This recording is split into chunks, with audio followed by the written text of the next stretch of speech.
Gabriel, Necozi, cum ai făcut tu cu metarea asta, mașina, asta, căruța asta? Ha? Cum ai făcut tu căruța asta? Din dașii? Da. Cum?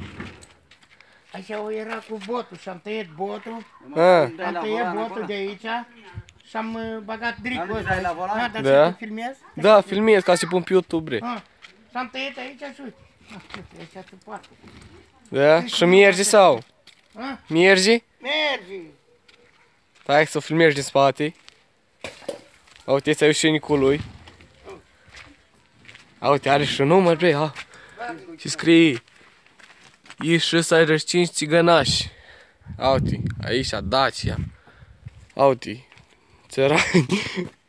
Uite, înăuntru, volan, țeac, frân de mână. Hai, Necostache, fă o probă, sau cum? Du-te acolo, stai. Ce-i faci?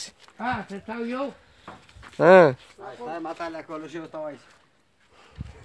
Hai. Hai să fac și o poză. Te bagi mătare, bre, pe YouTube. Bun. Mă vadă lumea pe mine. Ia-te. Mă vadă lumea că am nebunit. Dacă stau răi în mașină.